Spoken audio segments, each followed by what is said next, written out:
Welcome to this journey of one of the most disturbing cases in recorded history of Savannah, Georgia. Before we begin, I invite you to leave a comment about where you're watching from and the exact time you heard this story.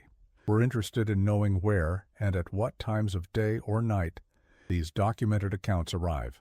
The summer of 1828 in Savannah, Georgia, was particularly oppressive. The heat seemed to cling to everything, making the Spanish moss hang even lower from the live oak trees that lined the streets of the historic district. It was the kind of humidity that made it difficult to breathe, that made thought slow and tempers quick. The air itself felt heavy with foreboding, as though nature somehow sensed the tragedy that was about to unfold in one of Savannah's most prominent households. On June 17, 1828, what was meant to be the grandest celebration in recent Savannah history, the wedding of Elizabeth Thornwell to Richard Montgomery, became instead what local newspapers would later call the darkest day in Savannah society. Of the 73 guests who attended the reception at the Thornwell plantation just outside the city, 68 fell violently ill. By morning, 17 were dead, including the bride's father, the groom's mother, and the bride herself. Those who survived would never be the same again, haunted not just by what they had witnessed, but by the terrible truth of what had caused it. The initial investigation focused on food spoilage, a reasonable assumption given the heat and the primitive methods of preservation available at the time. But when county officials examined the kitchen, they found something far more disturbing. Martha, a household servant who had been with the Thornwell family for nearly 20 years, was discovered in the pantry, dead from what appeared to be self-poisoning. Beside her lay an empty vial and a folded piece of paper with a single line written in a shaky hand. Now they know what it feels to suffer. What followed was a quiet but desperate attempt by Savannah's elite to contain the story. Records were altered. Deaths were attributed to a summer fever, and Martha's name was nearly erased from history. Nearly, but not completely. Because some stories refuse to stay buried, particularly when they're entombed in the heavy soil of injustice and silence.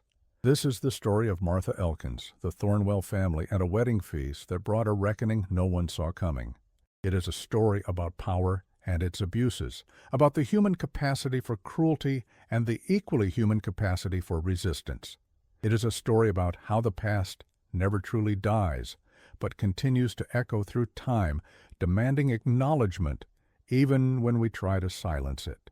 The Thornwell plantation sat approximately 7 miles southwest of Savannah proper, accessible via a long, oak-lined drive that local residents claimed was one of the most beautiful approaches in all of Georgia. The main house, a stately Greek revival structure completed in 1802, overlooked the Ogeechee River. Its columns gleamed white against the green backdrop of Georgia pines, a vision of Southern prosperity built on the backs of those who received none of its benefits. Henry Thornwell had inherited the plantation from his father in 1810. By all accounts found in the Savannah Historical Society archives, he was considered a gentleman of reasonable temperament and sound business acumen. This was, of course, the public face he presented to his peers and to history. What transpired behind the closed doors of the plantation house was, as with most such establishments of the era, carefully hidden from public view. The plantation primarily grew rice and cotton, and census records indicate that by 1828, Thornwell owned 47 enslaved individuals who worked the fields, maintained the house, and attended to the family's needs.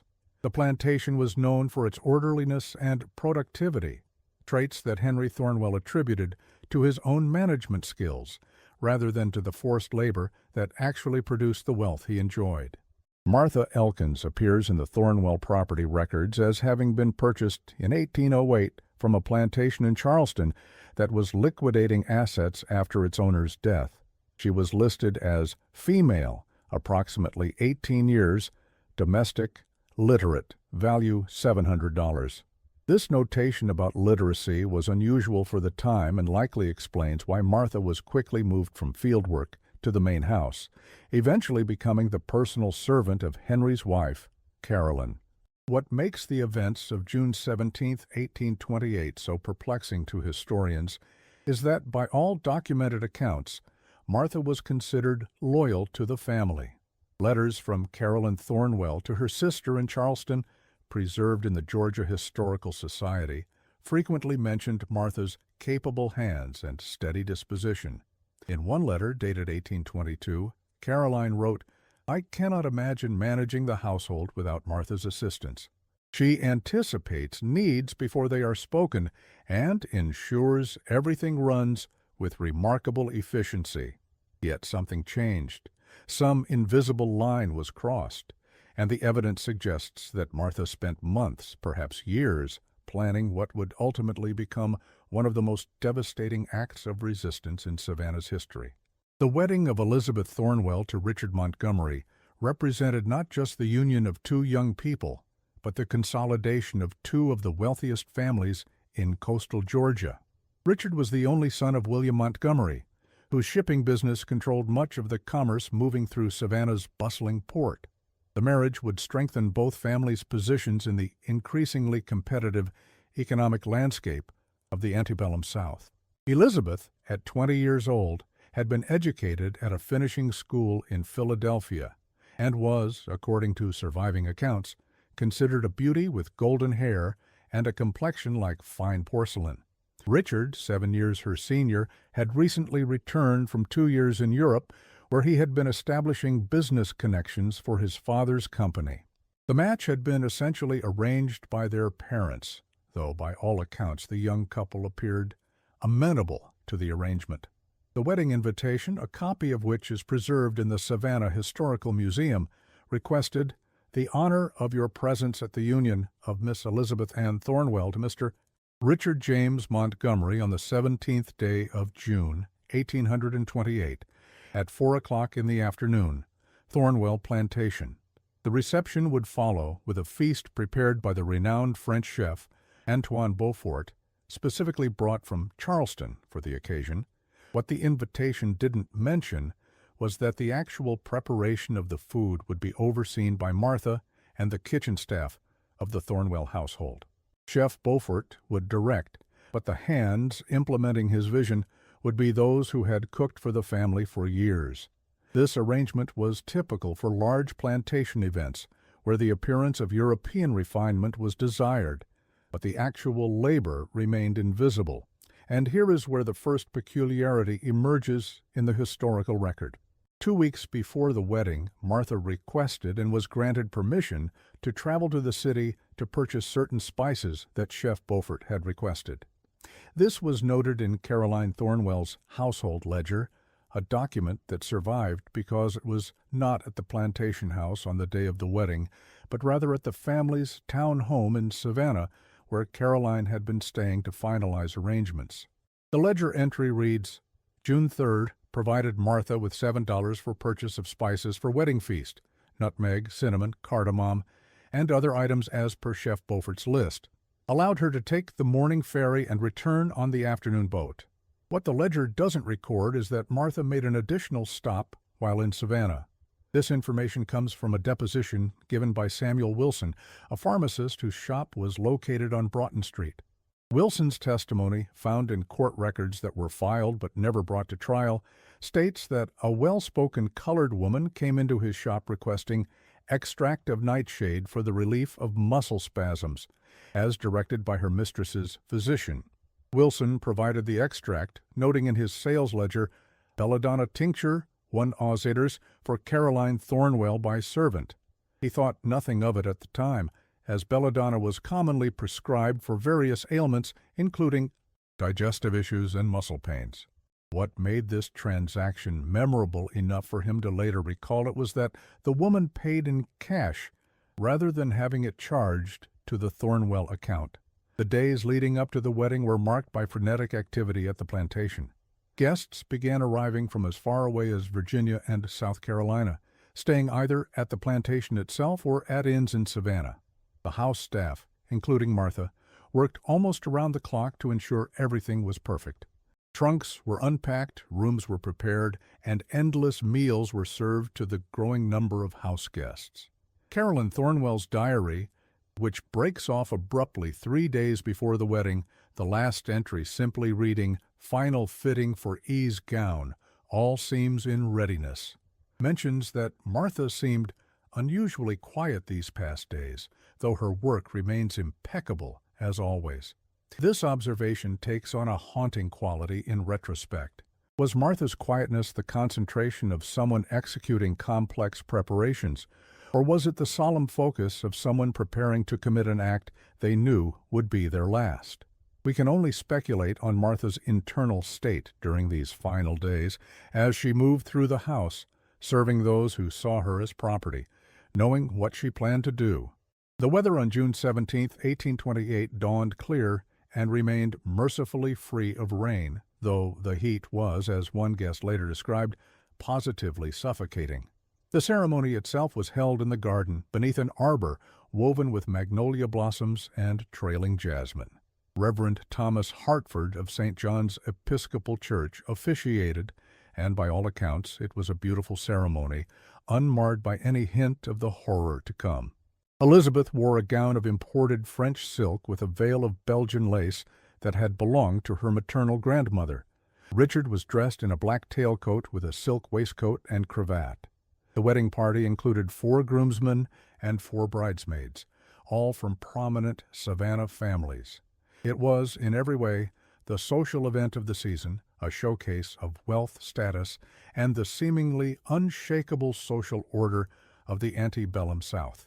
A temporary pavilion had been erected on the lawn for the reception, with long tables arranged in a U-shape to accommodate the 73 guests. The wedding feast began at approximately 6 o'clock in the evening as the worst of the day's heat began to relent. Servants moved silently among the tables, filling glasses and delivering plates of elaborately prepared food under Martha's watchful eye. The menu, reconstructed from descriptions in letters and from Chef Beaufort's records, he survived the evening, having left immediately after the meal service to return to Charleston, was elaborate: cold oyster soup, roast duck with orange glaze, poached salmon, lamb with mint sauce, assorted vegetables from the plantation garden, and a variety of breads and pastries. Wine flowed freely, imported from France and Spain through the Montgomery shipping connections. The wedding cake was the centerpiece, a towering confection of white cake layered with lemon curd and covered in sugar icing that had been formed into elaborate flowers. It was presented with great ceremony and served with a sweet cordial that Martha herself had prepared, described as blackberry with a hint of spice. It was this cordial, according to later chemical analysis, that contained the highest concentration of belladonna extract, though traces of the poison were found in several dishes, suggesting Martha had distributed it widely throughout the meal to ensure its consumption. The first sign that something was wrong came approximately 1 hour after the cake, and cordial had been served. Elizabeth Thornwell Montgomery, dancing with her father, suddenly complained of blurred vision. Moments later, Henry Thornwell himself began to exhibit signs of distress, difficulty speaking, confusion, and an unsteady gait. Within minutes, guests throughout the pavilion began to collapse. The scene, as described by Dr. James Wilson, no relation to the pharmacist, who was in attendance as a guest, was like something from a nightmare. Ladies and gentlemen who moments before had been laughing and dancing were suddenly seized with violent tremors. Some cried out about snakes or insects they alone could see, while others became incapable of coherent speech. The bridal pavilion transformed from a scene of celebration to one resembling a battlefield hospital. Those who had consumed little or none of the poisoned food and drink, primarily servants and a few guests who had arrived late, found themselves faced with dozens of violently ill individuals. Carriages were dispatched to Savannah for doctors, but the rural location of the plantation meant that professional medical help wouldn't arrive for hours. By midnight, the first deaths had occurred. Elizabeth Montgomery, the bride, was among them, having received what was believed to be a concentrated dose. Her new husband, Richard, who who had been abstaining from most alcohol due to a previous liver ailment, consumed less of the cordial but still fell severely ill. He would survive the night but remained partially paralyzed for the rest of his life. Henry Thornwell, aged 57, died shortly after his daughter. His wife, Caroline, who had been busy attending to guests and had consumed little of the feast, survived but witnessed both her husband and daughter die in front of her. The sight of Caroline Thornwell, still in her silk gown, now stained with the evidence of her attempts to aid the dying, wandering among the fallen guests, calling her daughter's name, became one of the enduring images of that night, recounted in letters and diaries for years afterward. As dawn broke on June 18th, 17 people were dead, including members of some of the most prominent families in Georgia. Many more remained critically ill, some of whom would suffer lasting neurological effects for years to come. The Thornwell plantation, which hours before had been the site of celebration and apparent harmony, had become a scene of chaos, grief, and bewildered horror. And in the confusion of that night, as the plantation became a makeshift morgue and hospital, no one immediately noticed the absence of Martha Elkins. The discovery of Martha's body in the pantry came around noon on June 18th. A house servant searching for clean linens to serve as additional bandages for the ill found her. According to the county coroner's report, she had consumed a concentrated dose of the same belladonna extract used at the feast, dying quickly but painfully. The note found beside her, "Now they know what it feels to suffer," provided the only explicit motive for Martha herself. But as investigators began to piece together the events leading up to that night, a more complex picture emerged of a woman pushed beyond endurance by a system designed to extract her labor while denying her humanity.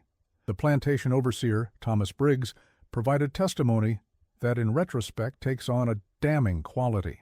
3 months before the wedding, he had administered a severe whipping to one of the field hands, a man named Isaiah, who was revealed through property records to be Martha's brother. Isaiah had been caught teaching younger enslaved individuals to read, an activity that was expressly forbidden by Georgia law. According to Briggs's log, Isaiah received 30 lashes. He developed an infection from the wounds and died approximately 2 weeks later. Martha was permitted to attend the burial, but was immediately returned to her duties in the main house. No time for grieving was allowed, no acknowledgement of her loss beyond the most minimal concession to basic human ritual. Caroline Thornwell's diary, covering this period, makes only a single reference to the incident. One of the field hands succumbed to fever today.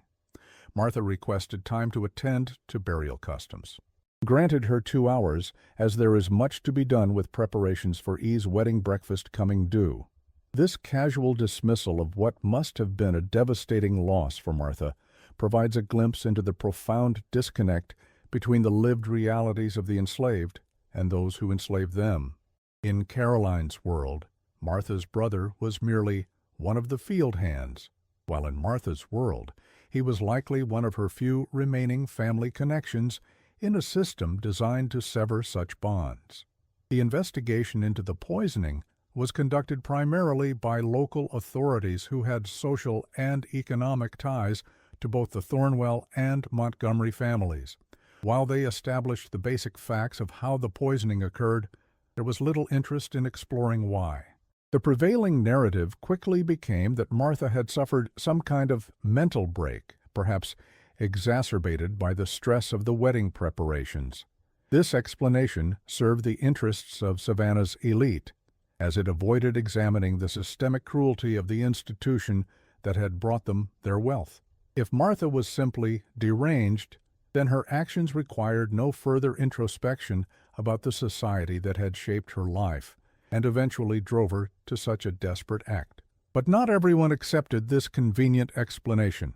The Savannah Register, a small newspaper with a primarily working-class readership, published an article on June 25, 1828, that asked pointed questions. While the deaths of so many prominent citizens is undoubtedly a tragedy, one must wonder what circumstances would drive a woman described by all who knew her as steady and reliable to such an extreme action.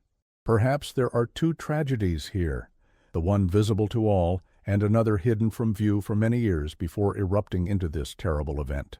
The publisher of the Register, James Cooper, was visited by representatives of both the Thornwell and Montgomery families the day after the article appeared. The paper published a retraction in its next edition and never again mentioned the incident. Cooper sold the paper 6 months later and relocated to Philadelphia, suggesting that pressure from Savannah's elite had made his position in the city untenable. The official response to the tragedy was swift and severe, though largely hidden from public view. County records indicate that security on plantations throughout the region was immediately increased. Several plantation owners sold or relocated servants who, like Martha, worked in their kitchens and had access to food preparation. One plantation owner, Judge William Bartlett, wrote in a letter to his son studying in Boston, "The events at Thornwell Plantation have cast a pall over the entire community. One cannot help but look differently at those who prepare one's meals, wondering what thoughts might lie behind their impassive faces. I have instructed your mother to dismiss our cook and hire a new one from Charleston, someone with no connections to the local community who might have heard about and been inspired by this terrible incident." The incident was deliberately minimized in official records.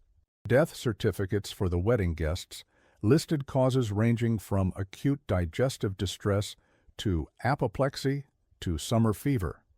Only in private correspondence did the truth continue to circulate among the elite families of the South, serving as a cautionary tale about the potential dangers lurking within their own households. For the enslaved communities throughout the region, however, the story of Martha and the Thornwell wedding spread through whispered accounts passed from plantation to plantation. While no historical record captures these oral traditions directly, interviews conducted with formerly enslaved individuals in the 1930s as part of the Federal Writers Project occasionally make reference to the wedding where the tables turned, or the woman who fed them their own cruelty. In one such account, a woman identified only as Rebecca, who had been enslaved on a plantation near Savannah, recalled, "My grandmother used to tell about a big wedding where a cook got revenge. They didn't let us talk about it openly, but everyone knew. It was a reminder that even the most trusted among us could only be pushed so far before pushing back." These oral histories suggest that within the enslaved community, Martha's act was understood not as the irrational action of a disturbed individual, but as a desperate form of resistance against an unbearable system. It was a terrible reminder to the powerful that their power was never absolute, that beneath the surface of enforced deference and apparent acceptance lay the possibility of profound resistance. The Thornwell plantation never recovered from the events of that June night. Caroline Thornwell, having lost both her husband and daughter, sold the property in 1830 and moved to her sister's home in Charleston. The plantation passed through several owners in quick succession, none of whom managed to make it profitable again. Local superstition held that the land was cursed, though the rational explanation likely had more to do with the fact that the experienced workforce had been sold off and the management systems disrupted. Richard Montgomery, partially paralyzed and said to be emotionally shattered by the loss of his bride and the circumstances of the tragedy, withdrew from his father's business. According to letters from his sister to a cousin in 1835, he became a shadow of his former self, frequently subject to dark moods and rarely leaving his rooms. He died in 1841, never having remarried. His father, William Montgomery, threw himself into his business affairs, expanded his shipping empire, and became known for his particularly harsh treatment of the enslaved individuals who worked on his ships and in his warehouses, as though seeking to reassert control in the wake of Martha's devastating challenge to the social order. The physical evidence of what happened that night in 1828 has largely disappeared. The Thornwell plantation house, burned in 1862 during the Civil War, reportedly set ablaze by retreating Confederate troops to prevent it from falling into Union hands. The cemetery where many of the victims were buried was relocated in the early 1900s as Savannah expanded. The court documents related to the case were stored in the county courthouse, which suffered a devastating flood in 1876 that damaged or destroyed many records. What remains are fragments, diary entries, letters, newspaper clippings, property records, and the scattered memories preserved in oral histories. But these fragments, when assembled, reveal the outline of a tragedy born from the much larger tragedy of slavery itself, a system that commodified human beings, denied them agency, and created the conditions for desperate acts of resistance. Martha Elkins left no diary, no letters, no record of her thoughts beyond that single line found beside her body. Her life, like the lives of millions of enslaved individuals, was documented primarily through the lens of property, her purchase price, her economic value, her utility to the Thornwell family.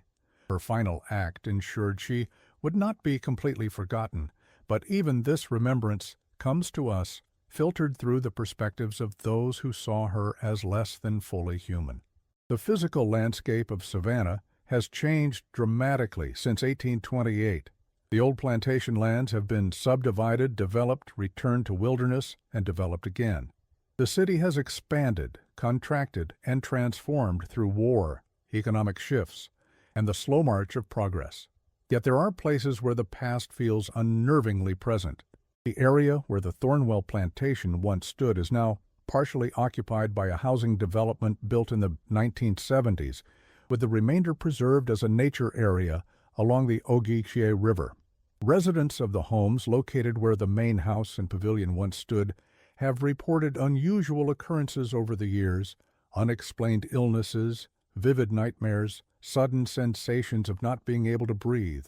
These reports might be dismissed as the power of suggestion, working on those who know the history of the land. But in 1992, during construction of an addition to one of the homes, workers uncovered a small glass vial buried approximately 3 feet below the surface. Chemical analysis revealed trace elements consistent with belladonna extract. The vial now sits in storage at the Savannah Historical Society, a tangible link to that night in 1828, a reminder that the past is never as distant as we might wish it to be. In 1965, Dr. Eleanor Pemberton, a historian researching plantation life in antebellum Georgia, discovered a previously unknown diary in the attic of a home in Charleston that had once belonged to the sister of Caroline Thornwell. The diary, written by a young woman named Sarah Bradford, who had been a guest at the Thornwell-Montgomery wedding, contained a passage that sheds additional light on Martha's possible motives. Bradford wrote, "During the preparations I observed Martha speaking with the bride. Miss Thornwell was showing her the wedding dress, and I heard Martha ask if she was happy about her marriage. Miss Thornwell laughed and said, 'As happy as anyone can be when marrying for advantage rather than affection.' She then said something I could not quite hear about arrangements being made, and Martha's face changed in a way that haunts me still. It was as though a mask dropped for just a moment, revealing such depth of feeling as I have rarely witnessed. Later, I asked Miss T. about their conversation, and she said carelessly, 'Oh, Martha was concerned about what would happen to her after I leave. Father has promised her to Richard's family as part of my dowry, along with some other household items. She'll be going to their townhouse in Savannah.' This casual revelation that Martha was to be separated from the household she had been part of for 20 years, possibly from any remaining family or community connection she had, treated as just another household item in Elizabeth's dowry, provides crucial context for understanding Martha's actions. It suggests that the death of her brother may have been the beginning of Martha's radicalization, but learning that she was to be transferred to another household, another set of masters, may have been the final catalyst. The diary continued. I remember thinking at the time how strange it was that Miss T could speak so casually of giving Martha away, as though she were no more significant than the silver tea service that was also part of her dowry. I have since wondered if Martha overheard other conversations about her fate that might have added to her distress. The walls of that house were not so thick, and servants were forever moving silently in and out of rooms. This diary, with its inadvertent revelation of Elizabeth's callous attitude toward Martha's future, adds a crucial piece to the puzzle of what might have driven Martha to her final desperate act. It wasn't just the death of her brother, but the imminent disruption of her entire life, decided without her consent or consultation, that may have pushed her beyond endurance. The Thornwell-Montgomery wedding poisoning became something of a footnote in the official histories of Savannah. It was too uncomfortable, too challenging to the narrative of genteel Southern society to be examined closely. When it was mentioned at all in historical texts of the 19th and early 20th centuries, it was typically framed as an isolated incident perpetrated by a mentally unstable individual, a tragic but ultimately meaningless aberration. Only in more recent scholarship has Martha's act been contextualized within the broader patterns of resistance to slavery. Historians now recognize that while outright rebellion was relatively rare due to the severe consequences and slim chances of success, enslaved individuals found countless ways to resist their condition, from work slowdowns to sabotage to self-harm to, in extreme cases, violence against enslavers. Dr. Amara Johnson, a professor of African American Studies who has researched resistance movements among enslaved women, wrote in a 2018 paper, "The case of Martha Elkins represents an extreme example of what historian Darlene Clark-Hine has called resistance in the internal domain." Unable to directly challenge the institution that oppressed her, Martha weaponized the very role she had been forced into, that of nurturer and provider of sustenance, to exact a terrible vengeance. It is a stark reminder that the seeming acquiescence of enslaved individuals often masked profound currents of resistance and rage. In 2005, ground-penetrating radar was used to survey the former Thornwell plantation lands as part of an environmental assessment before additional development. The survey revealed what appeared to be a small, unmarked burial ground, approximately half a mile from where the main house had stood. Historical records indicated this was likely where enslaved individuals of the plantation were buried, including, presumably, Martha's brother Isaiah. When archaeologists carefully excavated a portion of the site, they discovered the remains of approximately 20 individuals. One grave contained the remnants of what appeared to be a small cloth pouch that had been placed in the deceased's hand. Inside were 3 small objects: a carved wooden button, a smooth river stone with a natural hole through its center, and a single seed from a magnolia tree.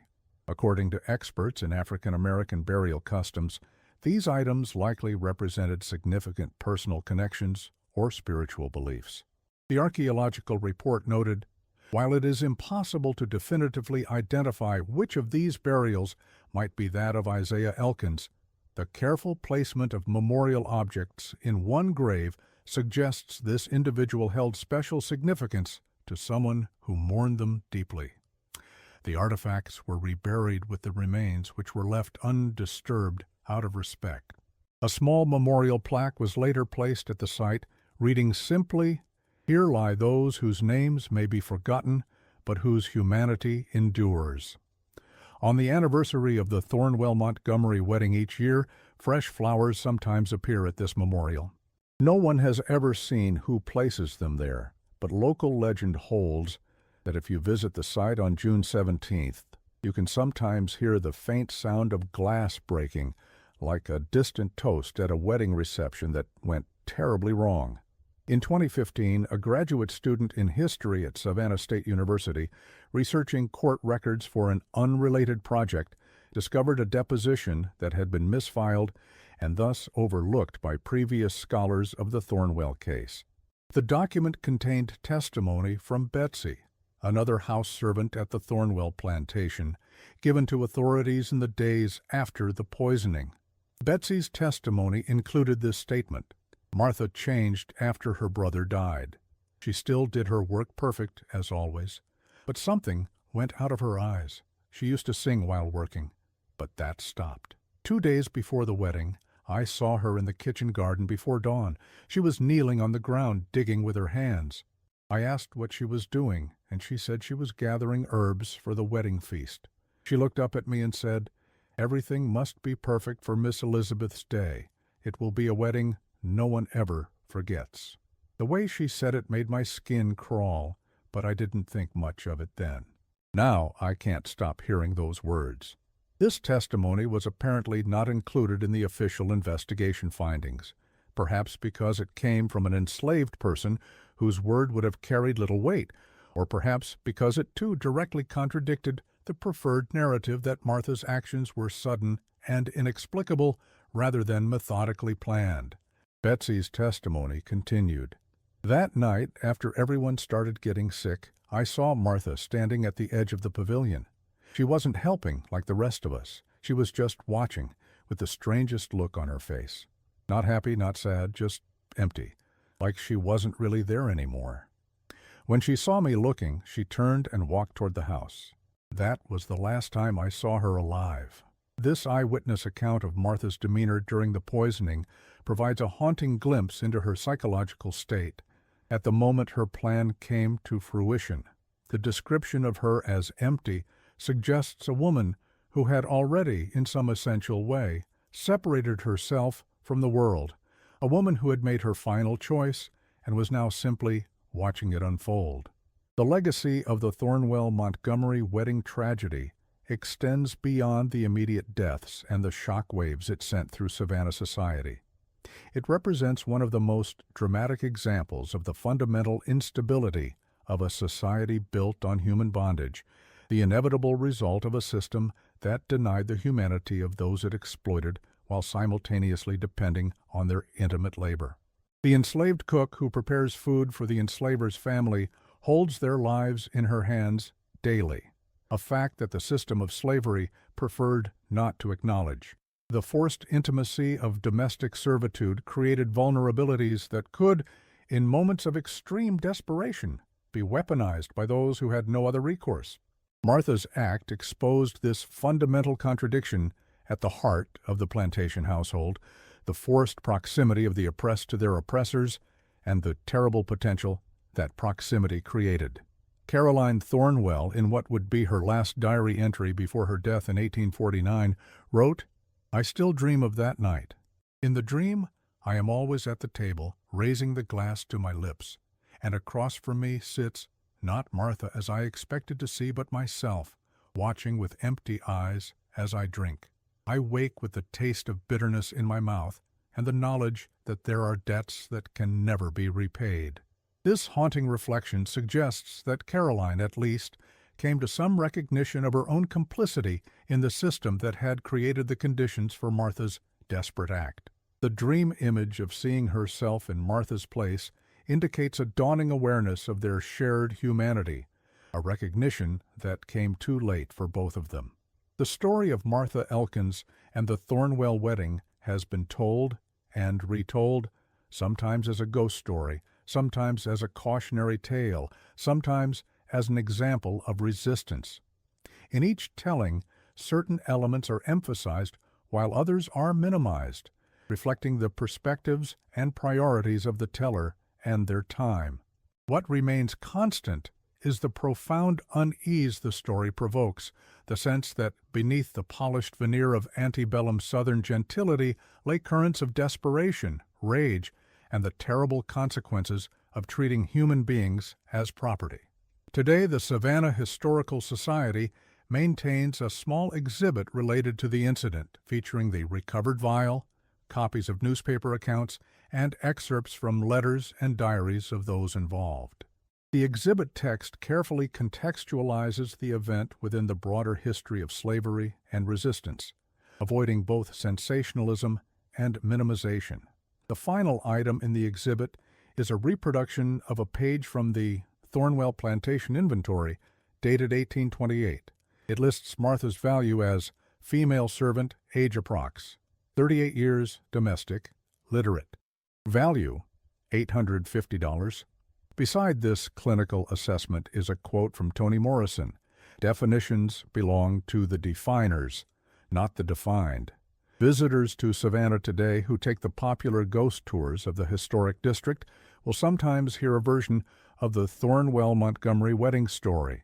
Tour guides speak of phantom tastes of bitterness that appear suddenly in one's mouth while walking certain streets, of dreams that plague those who spend the night in particular hotels, of the faint sound of glass breaking that sometimes echoes with no apparent source. These ghost stories, like all such tales, serve as metaphors for historical trauma that has never been fully processed, events too painful or complex to approach directly. They allow us to engage with difficult history through the safer lens of folklore and supernatural belief. But the real horror of the Thornwell Montgomery wedding tragedy lies not in ghost stories or mysterious phenomena. It lies in the very real human capacity for both cruelty and resistance, in the inevitable consequences of building a society on fundamental injustice, and in the knowledge that history is composed not just of the stories we choose to tell prominently, but also of those we have tried to bury.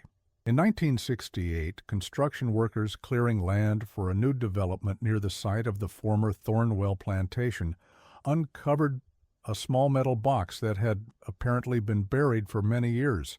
Inside was a collection of items: a tarnished silver spoon with the Thornwell family crest, a piece of lace that may have been from a wedding dress, and a folded paper containing what appeared to be a recipe written in a careful hand. The recipe was for blackberry cordial with notations about various herbs to be added. At the bottom of the page, in different handwriting, was written, "Remember me not for what I did, but for what was done to me." The items were donated to the Savannah Historical Society, where they remained in storage until 2010, when renewed scholarly interest in the case brought them to light again. Handwriting analysis suggested the note might indeed have been written by Martha, though this cannot be conclusively proven. The discovery prompted a re-examination of the case by historians specializing in African American history and resistance movements during slavery. Dr. Lydia Washington, in her 2012 book, Acts of Resistance: The Hidden History of Enslaved Women's Defiance, devoted a chapter to Martha Elkins, placing her actions within the context of what she terms domestic resistance, the ways in which enslaved women use their positions within the household to challenge or undermine the system that oppressed them. Washington's analysis brings a more nuanced understanding to Martha's actions, seeing them not as the inexplicable act of a disturbed individual, but as the culmination of years of accumulated trauma and grievance within a system that offered no legitimate outlets for expression or redress. Perhaps it doesn't matter whether the note in the buried box is authentic or not. What matters is that nearly 2 centuries after her death, Martha Elkins is remembered not simply as a perpetrator of violence, but as a complete human being caught in an inhuman system, someone whose final desperate act forces us to confront uncomfortable truths about our shared history. The blackberry bushes still grow wild along the Ogeechee River. In late summer, their fruit ripens to a deep, dark purple, almost black in certain lights. Local residents still harvest them, still make cordials and pies and preserves. Some say they taste sweeter now than they once did. Others insist they detect a faint bitterness, lingering just below the sweetness, like a memory that refuses to fade entirely away. In 2018, a theater company in Savannah developed a one-woman show titled Martha's Feast, based on the events of the Thornwell wedding. The production was controversial, with some critics arguing that it sensationalized a tragic historical event, while others praised it for giving voice to a woman whose own voice had been almost entirely erased from the historical record.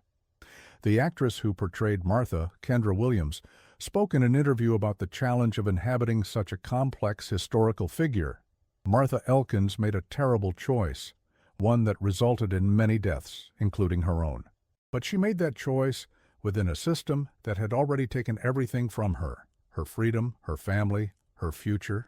I wanted to portray her not as a monster or as a simple victim, but as a human being pushed beyond her limits, who chose to use the only power she had left in a final, devastating act of defiance.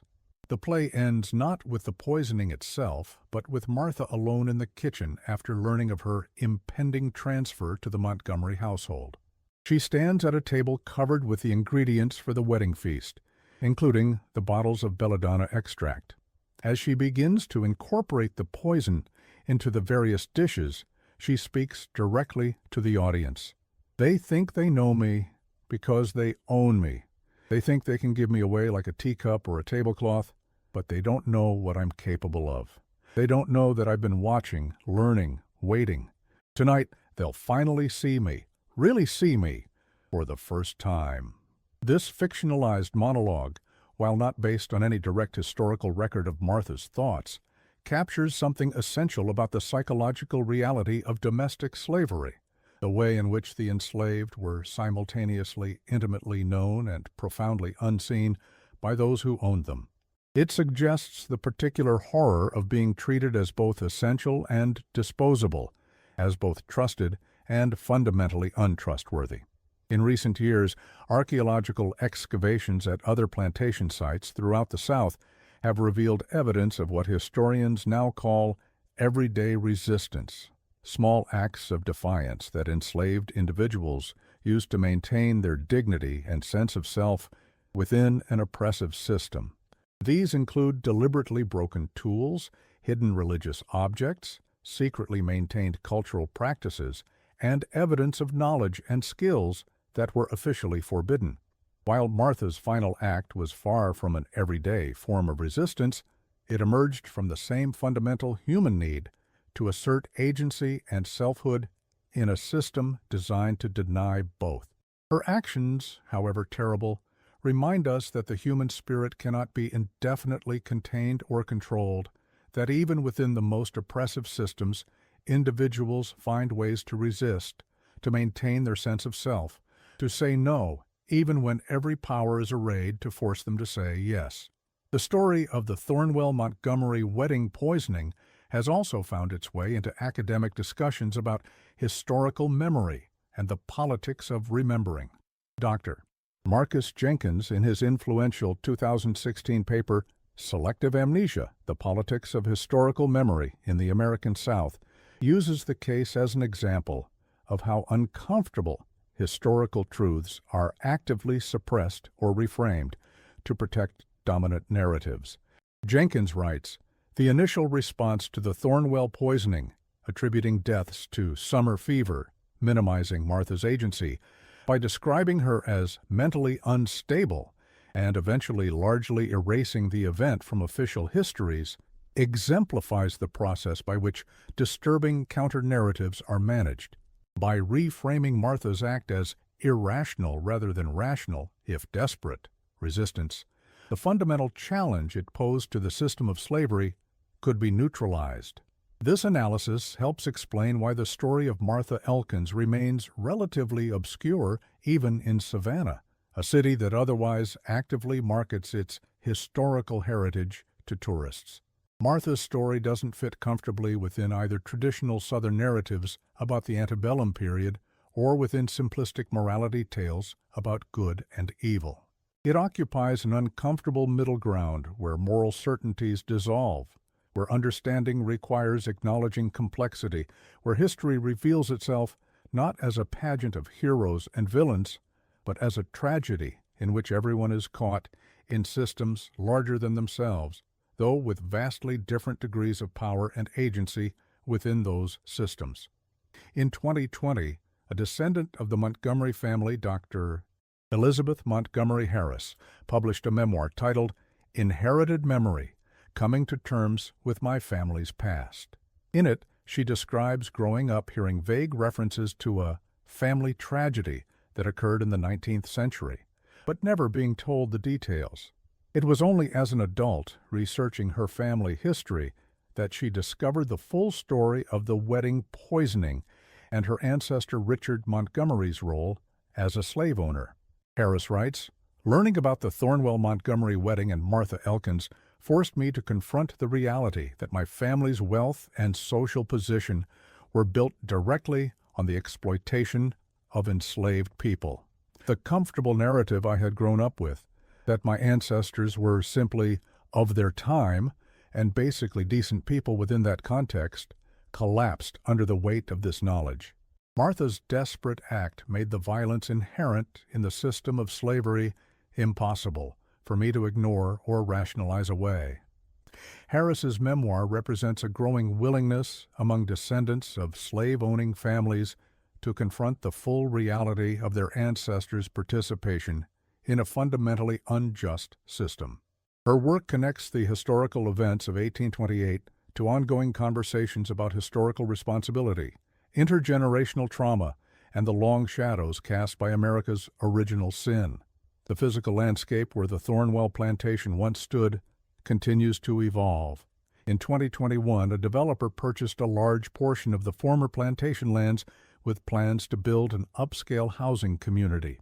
When local historians and community activists raised concerns about the historical and potentially archaeological significance of the site, the developer agreed to fund a more thorough archaeological survey before beginning construction. This survey, conducted in the spring of 2022, uncovered additional artifacts related to both the plantation's operations and the daily lives of the enslaved individuals who lived and worked there. Among the findings were fragments of kitchen implements, personal items, such as buttons and beads, and the foundations of what appeared to be the original kitchen building, possibly the very space where Martha prepared the fatal wedding feast. After consultation with historians, archaeologists, and community representatives, the developer modified the construction plans to preserve the kitchen foundation site as a small memorial park within the development. A plaque now marks the spot, providing a brief account of Martha Elkins and the events of June 17, 1828. It concludes with a quote from Frederick Douglass, "Power concedes nothing without a demand. It never did, and it never will." The inclusion of this memorial within a new luxury housing development creates its own complex ironies.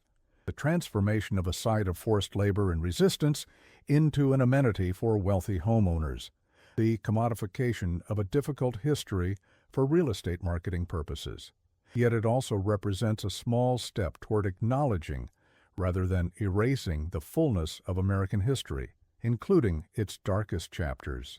For contemporary visitors to Savannah, the story of Martha Elkins and the Thornwell Montgomery wedding provides a counter-narrative to the city's carefully cultivated image of genteel Southern charm.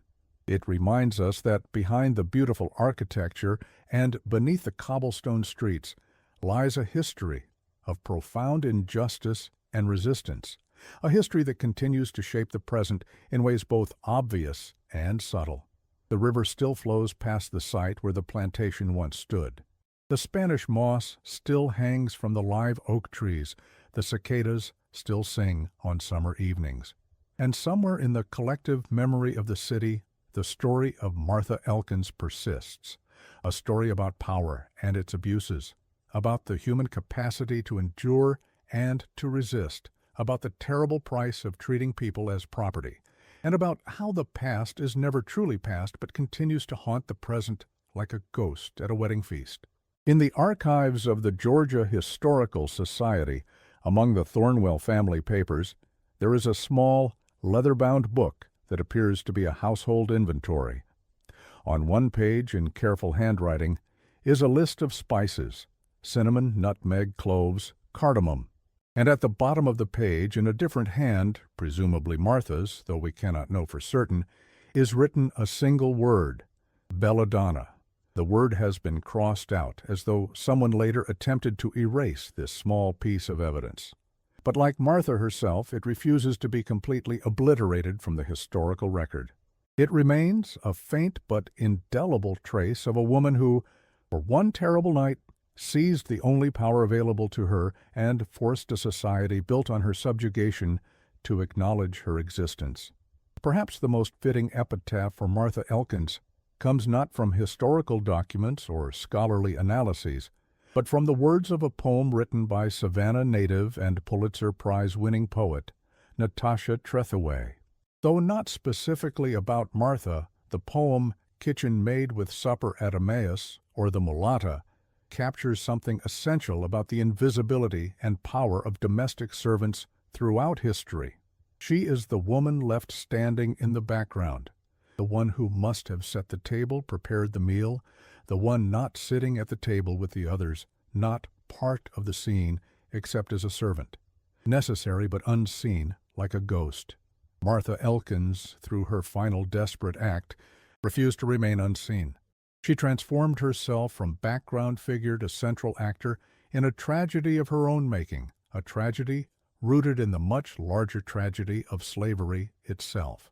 Her story reminds us that history is not just the actions of the powerful recorded in official documents, but also the resistance of the powerless, often preserved only in fragments, whispers, and the uneasy silence that falls when certain stories are told. Today, if you visit the site where the Thornwell plantation once stood, you might hear the wind in the trees, the distant sound of traffic, the call of birds along the river. What you won't hear are the voices of those who lived and died there. Martha, her brother Isaiah, the Thornwells, the wedding guests, who became unwitting victims of a desperate woman's final act of defiance. Their voices are lost to time. But if you listen carefully to the silences in the historical record, to the gaps and omissions in the official narrative, you might begin to hear something else. The echo of a woman who refused to accept her assigned place, who turned the tools of her oppression against her oppressors, who chose to end her life on her own terms, rather than continue to live on terms dictated by others. It is not a comfortable sound to hear. It offers no easy moral lessons, no clear heroes or villains. It simply reminds us that human beings pushed beyond endurance will find ways to push back, that power is never absolute, and that history is always more complex, more troubling, and more human than the sanitized version we prefer to remember. The blackberry cordial served at the Thornwell Montgomery wedding was described by those who survived as unusually bitter with a strange aftertaste. Perhaps that bitterness is the true taste of this history, a history that continues to haunt us, to challenge us, to ask us difficult questions about power, resistance, justice, and the human capacity for both cruelty and defiance. It is a taste that lingers long after the last glass has been drained and the last guest has departed.